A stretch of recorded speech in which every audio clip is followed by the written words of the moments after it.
It started small. It was really, I mean, the brewers were just selling in Vermont initially, and then as they grew, they started looking afield. But the priority has always been being focused on how the beer connects to this state and all of its sort of movement towards value-added products that have established Vermont as sort of a brand in and of itself. So I would say that all of the brewers that I knew back in the early 90s were proud to be Vermont brewers, and there was a sort of an intrinsic local focus to that. I mean, what really made Vermont brewing sort of catch fire was the connection between the consumers and the brewers, in the sense that, wow, this is beer being made in my town or the next town over, and that fits the Vermont ethos, which goes way back to, you know, this sort of the Yankee self-reliance and the desire to support your neighbors and consume products that you know to be from your neighbors.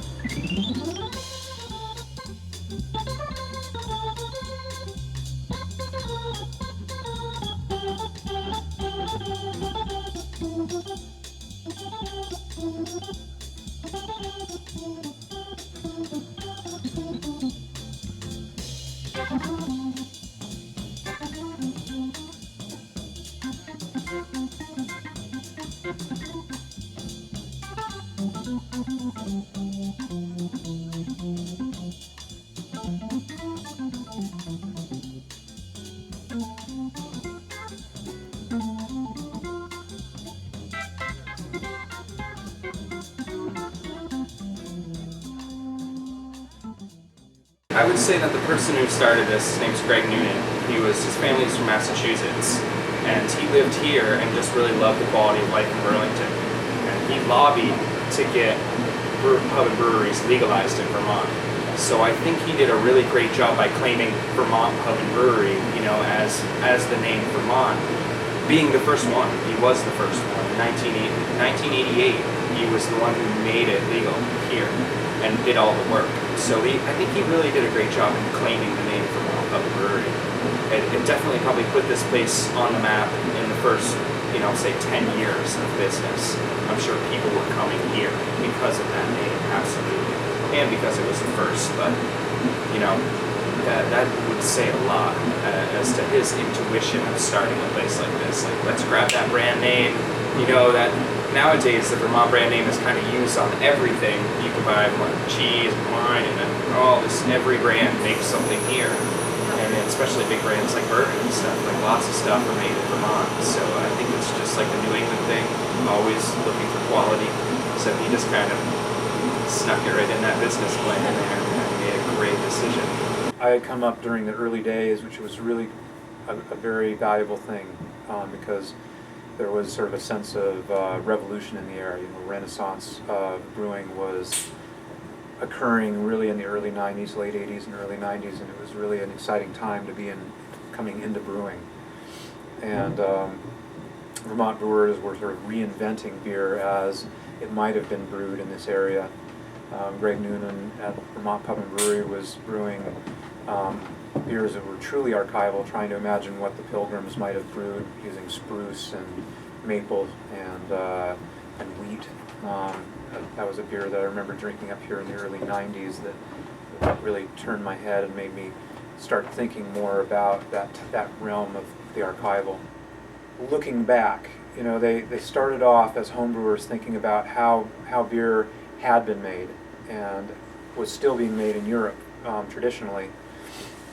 And we're focused more on that than the sort of the crazy alchemy of the West Coast, which I'm also from the West Coast, and so I'm being kind of bi-coastal. I see it both ways, but I'm glad to be a New England brewer and be focused on the old world first, and then bring the crazy hop concoctions of the West Coast into our mix.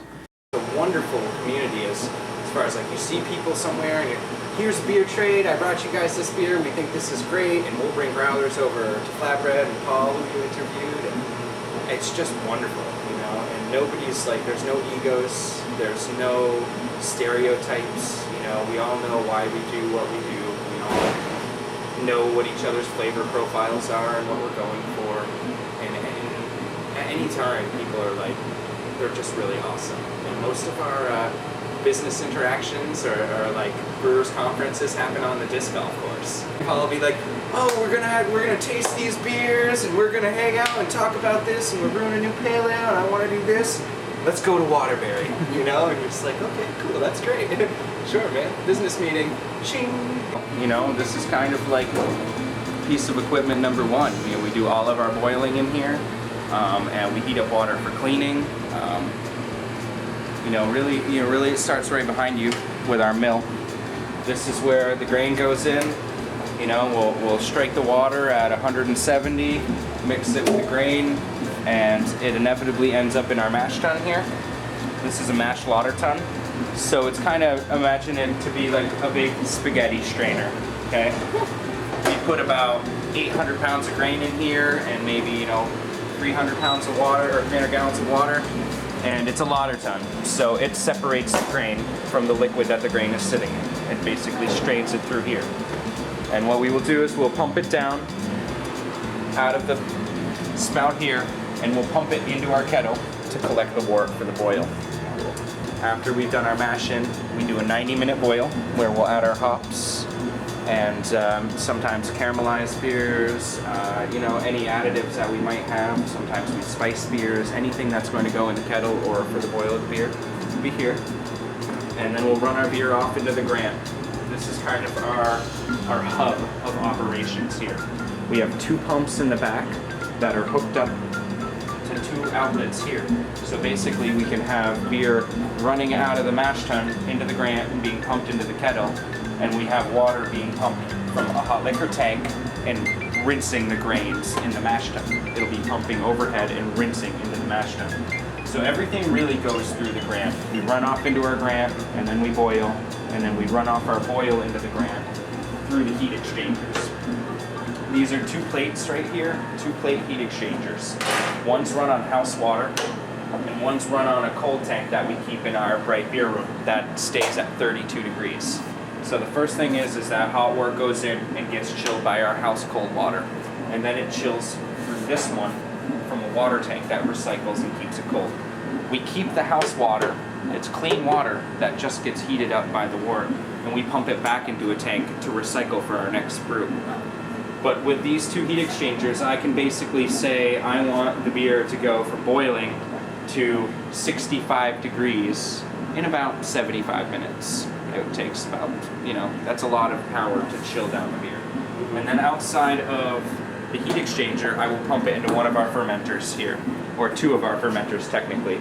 We brew 14 barrels at once, and because of our height restrictions, our fermenters are 7 barrels. So I fill 2 tanks per brew. And from there, if you want to follow me, we go into, once the beer will be done fermenting, we will take it into our lagering room or conditioning room so that it will sit in here at, you know, say 40 degrees to condition for the yeast to drop out of it, for if we have a beer that we just don't have a place on tap yet for. This is kind of where it lives so that it can age and mature. And then from there, we'll transfer it into our bright room, which is under construction right now, so I apologize for it just being chaotic, but we have 15 bright tanks to serve 10 different brands of beer. So we'll have one bright tank get empty and need to shuffle a beer in and gas it and have it ready. So it's just a constant shuffle from fermenter to lager room to bright beer tank room, then to the bar.